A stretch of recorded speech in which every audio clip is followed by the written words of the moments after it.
2011 में चलती ट्रेन से मुझे कुछ बदमाशों ने, मैं वॉलीबॉल चैंपियन भी रह चुकी हूँ, 2011 में चलती ट्रेन से मुझे बदमाशों ने एक गोल्ड चेन पहनी थी, चलती ट्रेन से मुझे उठा के बाहर फेंक दिया था। लखनऊ से दिल्ली आ रही थी मैं। कंपार्टमेंट में बहुत सारे, जनरल कंपार्टमेंट था, बहुत सारे लोग थे, किसी ने मना नहीं किया। एक प्लेयर का जो स्पिरिट होता है वो अपने आप, जब कोई छीनने की कोशिश करता कुछ भी, वो देता नहीं है। तो मेरे में भी था, मैंने मना किया और उन्होंने मुझे चलती ट्रेन से वो 4-5 तो उन्होंने बाहर फेंका। दुर्भाग्य ये था कि उसी समय दूसरी ट्रैक से ट्रेन आई और मैं उस ट्रेन में टकराई, फिर नीचे गिरी, दोनों ट्रेनें निकल गईं।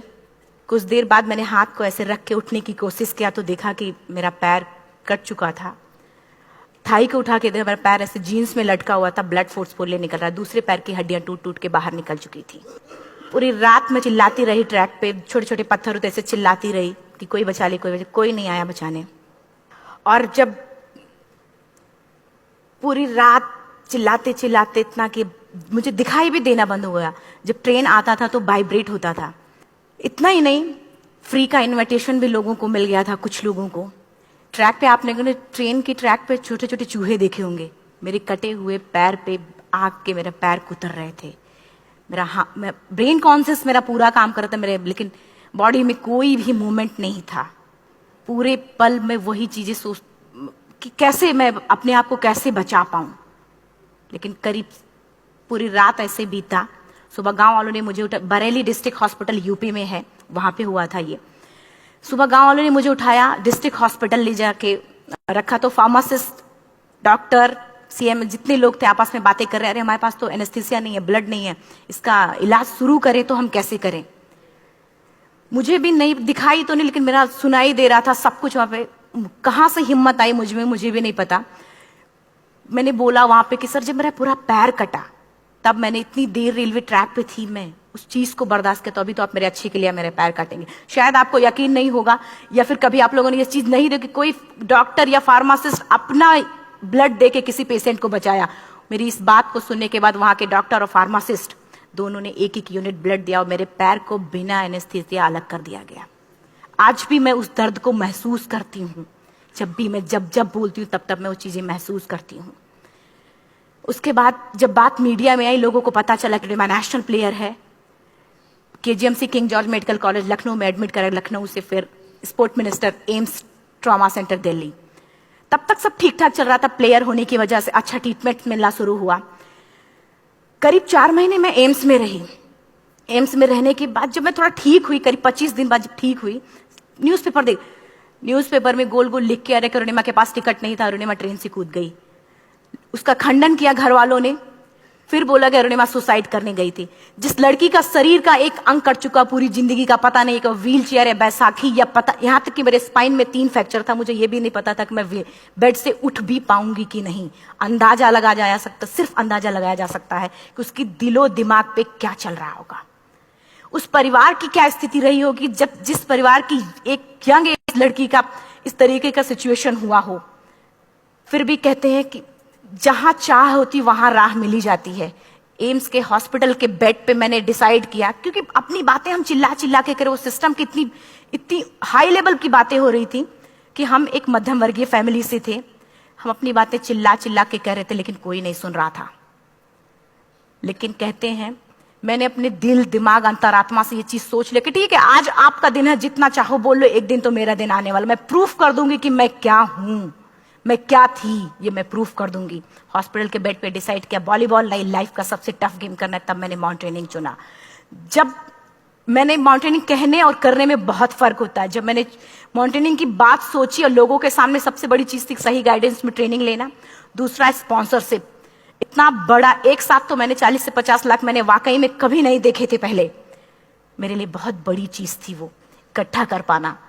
जब मैंने लोगों के सामने रखा कि मैं माउंटेनिंग करना चाहती हूँ, एवरेस्ट के लिए मुझे ट्राई करना है, हर किसी ने मुझे बोला कि क्या है, पागल हो चुकी हो क्या, तुम्हारा दिमाग खराब हो चुका, तुम कभी नहीं कर सकती माउंटेनिंग।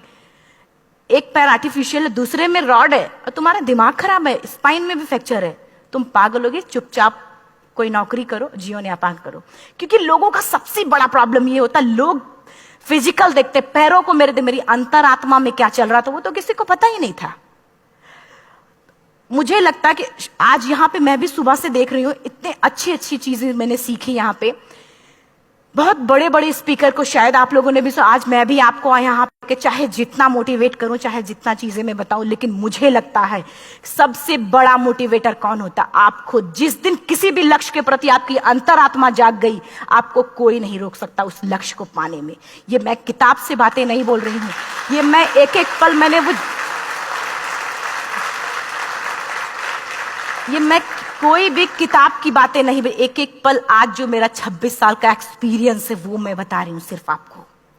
उसके बाद किसी तरीके से मैनेज किया मैंने। भाई साहब, मेरा परिवार मेरा बैकबोन था।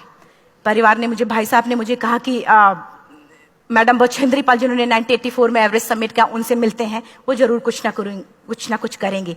हॉस्पिटल से निकलने के बाद मेरे राइट लेग में स्टिचेस लगी थी। मैंने डायरेक्टली घर जाने की बजाय, जब लोग ये सोचते हैं कि मुझे अपना जीवन यापन कैसे करना है, जब लोग ये सोचते हैं कि मुझे अपनी जिंदगी के मेरे दिमाग में सिर्फ 2 चीजें चल रही थी, मुझे इनका जवाब कैसे देना है और एवरेस्ट समिट कैसे करना है।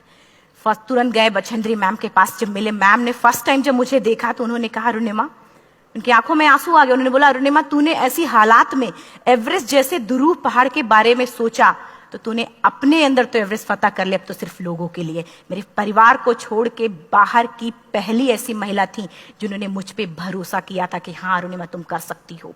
मेरे लिए वही बहुत बड़ी चीज थी। प्लानिंग भी कर ली, मैम भी मिल गई, सब हो गया। लेकिन जब उतरते हैं फील्ड में तब पता चलता कि हम क्या हैं। रोड हेड से मैं पहुंच गई। मैडम ने कहा कि ठीक है, तुम्हारे कहने तुम्हारे सोचने से कुछ नहीं होगा अरुणिमा, प्रूफ करो कि कर सकती हो। मैंने कहा बस एक मौका चाहिए मुझे। वाकई में जब मैं माउंटेन में पहुंची, रोड हेड से बेस कैंप लोगों को 2 मिनट लगता था, मुझे 3-3 घंटे लगते थे, क्योंकि मेरे राइट लेग की हड्डियां भी नहीं जुड़ी थी। लेफ्ट मेरा आर्टिफिशियल लग चुका था, लेकिन स्टंप एकदम रेड, उसका मतलब घाव एकदम नए थे। मैं अगर पैर रखती थी तो मेरे पैर से जोर से अगर दबा देती तो पैर से मेरे ब्लड आने लगता था। सारे लोग नॉर्मल थे वहां पे। हर कोई ये बोलता कि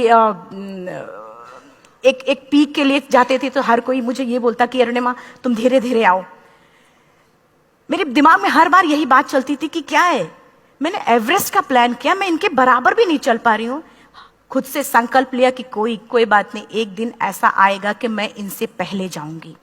और आपको शायद यकीन ना हो, आने वाले 8 महीने बाद पूरा का पूरा वेट उठा के बेस कैंप से साथ निकलते और टॉप पे पहले पहुंचते। ऐसे करके देखते थे कि अरे ये लोग तो पीछे। खुशी होती थी। उससे भी ज्यादा मुझे खुशी तब होना शुरू हुआ जब वो सारे लोग आके मुझसे ये पूछते, मैडम खाते क्या हो, बता दो। पैर नहीं है फिर भी कैसे चलते हो। उसके बाद पूरा मुझे स्पॉन्सरशिप मिला। मैं जब एवरेस्ट के लिए गई, मेरे लिए सबसे बड़ा, एवरेस्ट की जर्नी में मेरे सबसे बड़ा चैलेंज यही था कि दूसरे को समझा पाना। मैं नहीं समझा पाती कि भाई मैं कर सकती हूँ। जब मैं एवरेस्ट के लिए गई, शेरपा को जब ये बात पता चला कि मेरा प्रोस्थेटिक लेग है, आर्टिफिशियल लेग है, दूसरे में रॉड, बोला नहीं ले जा सकता, इसकी वजह से तो मेरी भी जान जाएगी। मैडम ने, हमने सबने कन्विंस किया किसी तरीके से। मन वाकई में जो टीवी में हम और उसमें फोटोज में देखते हैं, ब्लू और ग्रीन आइस हिला देने वाला होता, जितना सुंदर दिखता उतना ही हिला देने वाला होता। जब मैं हमारे ग्रुप में 6 लोग थे, रॉकी एरिया तक मैं सबसे पहले थी, लेकिन जैसे ही मैं ग्रीन और ब्लू आइस में गई, मेरा आर्टिफिशियल लेग स्लिप कर जाता था। फ्रंट पॉइंटिंग से, जब मैं फ्रंट क्रैम्पोन से फ्रंट पॉइंटिंग मारती थी, लेफ्ट से पेन होता था तब भी करते, लेकिन आर्टिफिशियल जैसे फ्रंट पॉइंटिंग मूव हो जाता, मेरा पैर ही मूव हो जाता था। शेरपा मुझे बोला नहीं हो सकता अरुणिमा, जबरदस्ती मत करो। मैंने कहा कुछ नहीं, ये मेरा पैर है, मैं जानती हूं कैसे चलेगा। फाइनली 1, 2 बार, 3 बार करने, 4 बार, 5 बार होल हो जाता था। आइस थोड़ा टूट के निकलता था तो मैं वहां पैर रख के जाती थी। कैंप 3 तक ठीक था, प्रॉपर एक्लेमेटाइज किया अपने आप। कैंप 3 तक जनरली गए।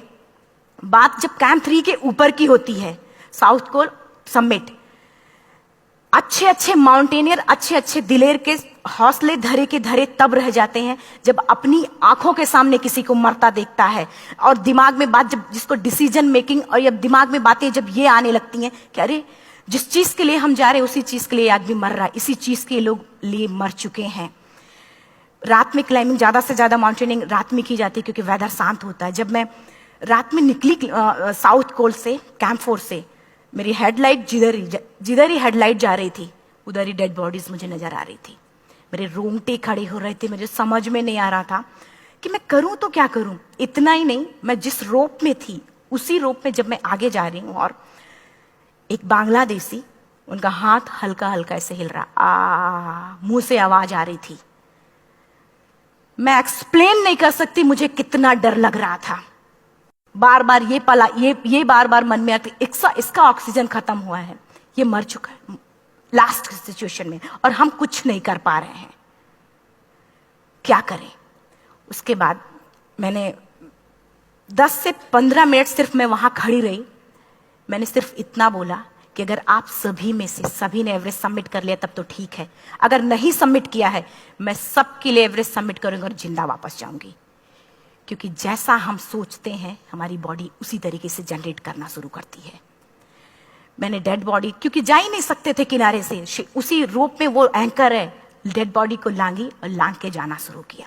हिलेरी स्टेप साउथ समिट के करीब जब मैं खुद पहुंची, मेरे शेरपा ने एक जोर से झटका मुझे दिया कि अरुणिमा वापस चलो, तुम्हारा ऑक्सीजन खत्म हो रहा है।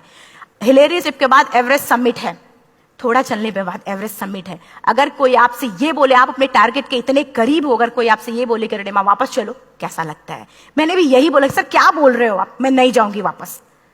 बोला अरुणिमा जिंदगी रही, दोबारा ट्राई करना और एवरेस्ट समिट हो जाएगा दोबारा तुम्हारा। मैंने कहा नहीं, ये आप जिंदगी में गोल्ड चांस बार बार नहीं आते, लाइफ में कभी कभी आता है, ये आपके ऊपर आता, आप उसको पकड़ के रखते हो या फिर छोड़ देते हो। मैं अपना गोल्ड चांस कभी नहीं, क्योंकि मैं जानती थी मुझे स्पॉन्सरशिप बहुत मुश्किल से मिला, एक बार अगर मैं छोड़ देती दोबारा मुझे कभी नहीं मिलता। मैं बहुत अच्छी तरीके से जानती थी। मेरा फाइनली मुझे बछेंद्री मैम ने भी एक बार बात समझाई थी, मेरी माँ ने मुझे एक बात बताया था कि लाइफ में कभी कभी सिचुएशन ऐसी आती है जब सिर्फ आप अकेले होते हो, डिसीजन सिर्फ आपको लेना होता है। जहां पे भी होना, खड़े होकर हल्का सा पीछे मुड़कर देखना और ये सोचना कि आप एक एक कदम चल के यहां तक पहुंचे हो, सिर्फ अपना एक कदम आगे बढ़ाना, तुम देखना कुछ देर बाद तुम टॉप पे होगी। मेरे दिमाग में उनकी बातें वीडियो की तरह चल रही थी और सिर्फ एवरेस्ट का टॉप चल रहा था। मैंने शेरपा को पहले कन्विंस करने की कोशिश की कि भाई चल, कुछ नहीं होगा भाई चल। फाइनली जब वो नहीं माना, मैंने एक कदम आगे बढ़ाया, डिसीजन लिया कि नहीं, जाना ही जाना है। आगे बढ़े, करीब 1 से 1.5 घंटे बाद मैं टॉप पे थी। और इतना ही नहीं, आज भी मैं जितनी बार बोलती हूं उतनी बार मैं महसूस करती हूं, मेरे रोंगटे खड़े हो जाते हैं, मेरा दोनों हाथ ऊपर करके जोर जोर चिल्लाने का मन कर रहा, कितनी जोर से चिल्लाऊं कि सबको बता दूं कि आज मैं टॉप ऑफ द वर्ल्ड पे हूं। उन लोगों को बता दूं जो लोग ये सोचते हैं, लड़की, दूसरे विकलांग, तीसरे मिडिल क्लास में, जो लोग एक बार हार के फिर दोबारा लड़ना नहीं चाहते, जो लोग हारने के बाद सोचते हैं कि हम दोबारा कुछ कर नहीं सकते, उन लोगों को मैं चिल्ला चिल्ला के टॉप से बताना चाहती थी कि नहीं, आप सब कुछ कर सकते हो। सिर्फ एक सोच की विकलांगता, हैंडीकैप आदमी यहां से होता है, यहां से नहीं। अगर यहां से जो आदमी विकलांग है तो नॉर्मल आदमी भी विकलांग है, जो अगर यहां से विकलांग है। चिल्ला चिल्ला के मैं बताना चाहती थी। मैंने शेरपा से कहा कि आप एक फोटो खींच लो, क्योंकि सारे लोग फोटो, अपना नेशनल फ्लैग का जो वैल्यू होती है ना, वो जो हम कहीं बाहर होते हैं तो पता चलता है। मुझे भी बहुत खुशी हो रही थी, फ्लैग को हग किया और बोला फोटो खींचो। बोला पागल हो गई है, तेरा ऑक्सीजन कभी भी खत्म हो जाएगा, नीचे चल। नहीं, फोटो खींच लो। फोटो खींचा उसने।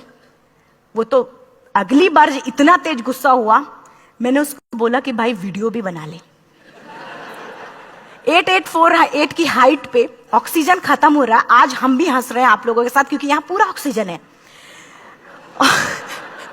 और 8848 की हाइट पे जब मुझे शेरपा, कोई भी शेरपा को बोलेगा भाई वीडियो बना, तो परेशान हो जाएगा, पागल हो चुकी है, तुम मर जाए, यहां मैं जा रहा हूं नीचे।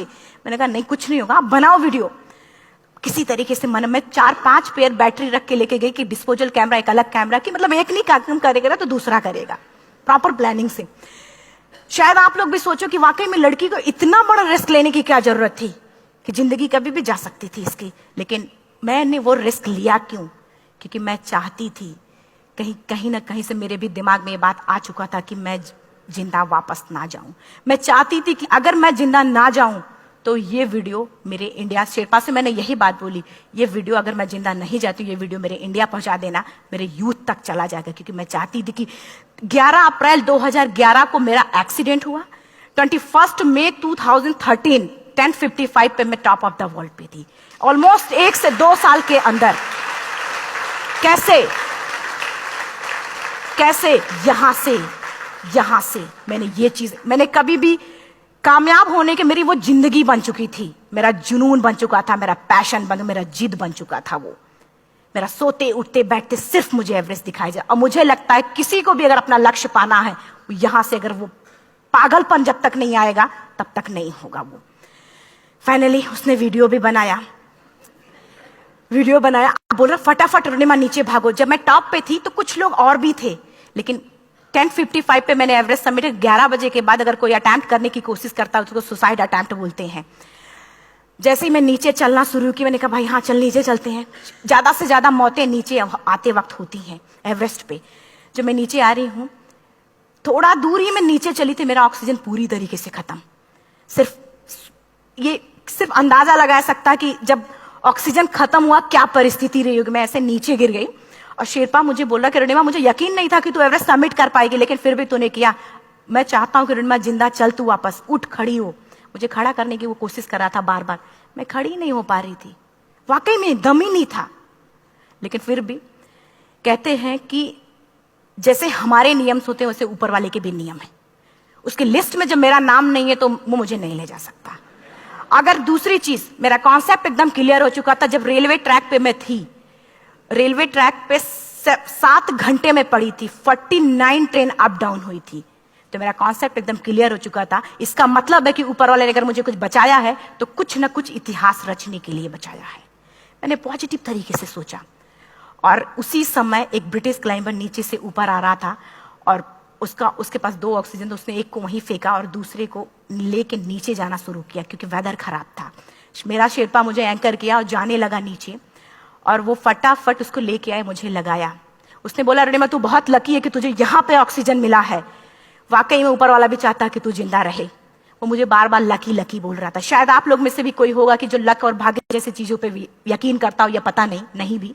मैं किसी की भावनाओं को ठेस नहीं पहुंचाना चाहते, लेकिन मैं इन किसी भी चीजों पे भरोसा नहीं करती, क्योंकि मेरा मानना है कि लक भी उसी का साथ देता है जिसके अंदर जीतने का जज्बा है। अगर आपके अंदर जीतने का जज्बा नहीं है, चारों तरफ सिर्फ बहाने होते हैं, सिर्फ बहाने, इतना सारा एक्सक्यूज होता है। शायद मैं भी अगर वापस आ गई होती तो मैं बोल देती मेरा ऑक्सीजन खत्म है, कोई मुझसे पूछने ना बचेंद्री मन ना मेरा परिवार, कोई भी मुझे पूछने नहीं आता। लेकिन क्या कभी मैं अपने आप को समझा पाती? कभी नहीं। फाइनली जो भी था, लक भाग्य किस्मत में नीचे आ रही थी, बहुत खुश थी। माउंटेन, डेड बॉडीज, मेरा शेरपा, ये लोग थे। मैं किसी से शेयर भी नहीं कर पा रही थी कि अरे मैंने एवरेस्ट समिट किया, किसी से शेयर भी नहीं कर पा रहे थे। फटाफट मैंने नीचे हील मार मार के नीचे आ रहे थे। एकाएक मेरा प्रोस्थेटिक लेग, पूरा का पूरा लेग ही निकल गया। -60 डिग्री तक टेम्परेचर डाउन हो जाता है एवरेस्ट पे। मेरा हाथ वगैरह ये सब ऐसे मूवमेंट, ऐसे मुड़ नहीं रहा था, ब्लड निकलने लगा था, ये सब यहाँ थे। मुझे शेरपा से मैं बोल रही हूँ कि ऑलरेडी मेरा पैर कटा हुआ है, अगर दिमाग में ये बात है कि मेरा हाथ भी काटना पड़ेगा, कैसा लगेगा मेरा दिमाग? क्योंकि ये ऐसा मूवमेंट, रेड 3 स्टेज होती हैं। रेड मेरा हो चुका था, रेड, ब्लैक, ब्लू, ब्लैक हो तो काटना पड़ेगा। तो बार बार मैं बोल रही हूँ शेरपा से कि भाई हाथ मेरा कुछ हो रहा है, इसमें मूवमेंट नहीं हो रहा है, यहाँ सबसे ब्लड हो रहा है। बोला अरुणिमा कुछ नहीं, जितना नीचे जाएंगे उतना अच्छा होगा। प्रोस्थेटिक लेग मेरा निकल चुका है, मैं रुकी हूँ, मेरा ऑक्सीजन चल रहा, बड़े मुश्किल से लक भाग्य किस्मत जो भी था मुझे मिला था। शेरपा मेरे आगे है, लास्ट मोमेंट तक वो मुझे बोलेगा, अगर वो मैं नहीं चलती वो मुझे छोड़ के चला जाए। गलती उसकी भी नहीं होती, क्योंकि वो क्या करे क्लाइंबर की वजह से, या तो अपनी जान वो भी दी, गलती उसकी भी नहीं है। लास्ट में मेरी आंखों से आंसू निकलने लगा। मैंने सोचा क्या करूं अब, रोने अपने आप आंसू ने कहीं ना कहीं से आ ही जाता है। दूसरे पल मुझे समझ में आ गया कि रोने धोने से कुछ नहीं होगा। मैंने आंसू को पोंछा और रोप, जो मेरी रोप थी, रोप को पकड़ा, दूसरे हाथ से आर्टिफिशियल लेग को, पैर को घसीट घसीट के चलना शुरू हो गया, क्योंकि मेरे पास यही था। ये तो दूसरा था, गिव अप कर दो ही चीज थी। पैर को घसीट घसीट चलना शुरू हुआ। कुछ दूर नीचे चलने के आने के बाद रॉक था, उसमें घुसे, पैर को खोला, सही किया, फिर नीचे चला। Camp 4 to summit to camp 4 3,500 feet है, और इसमें टोटल जनरली लोग 16 से 17 घंटे में समिट कर लेते हैं। मुझे टोटल 28 घंटे लगे थे। हर माउंटेनियर, चाहे बाहर का या फिर इंडिया का, हर किसी ने ये मान लिया था कि अरुणिमा जिंदा वापस नहीं आएंगी। हर किसी ने ये चीज मान लिया था। लेकिन मुझे लगता, जब मैं वापस साउथ पोल पहुंची, जब मैं टेंट का जिप खोला, मैंने हर किसी ने कहा कि अरे तू यहाँ है, हम तो सब सोच लिए थे तू चली गई। हर किसी ने ये बोला था। फिर सब खुशी मना रहे थे हम सब। देखिए, ये सब बताने का मेरा सिर्फ एक मकसद था कि सब कुछ हम में है, हम जैसा चाहें वैसा कर सकते हैं। ऑलरेडी टाइम हो चुका है। मैं एक चार लाइन की पंक्ति सिर्फ बोलूंगी। मैं एक्चुअली मेरा एम है कि मैं वर्ल्ड के जो कॉन्टिनेंट हैं, कॉन्टिनेंट के हाईएस्ट पीक समिट करूं। एशिया का एवरेस्ट हो चुका है, अफ्रीका किलिमंजारो हो चुका है, यूरोप का एल्ब्रूस हो चुका है। 23 नवंबर को मैं जा रही हूँ ऑस्ट्रेलिया हाईएस्ट पीक के लिए। बस आप लोगों की गुड विशेस चाहिए। और 4 लाइन, अभी तो इस बाज की असली उड़ान बाकी है, अभी तो इस बाज की असली उड़ान बाकी है, अभी तो इस परिंदे का इम्तहान बाकी है, अभी अभी मैंने लांघा है समुद्रों को, अभी तो पूरा आसमान बाकी है। Thank you so much, thank you.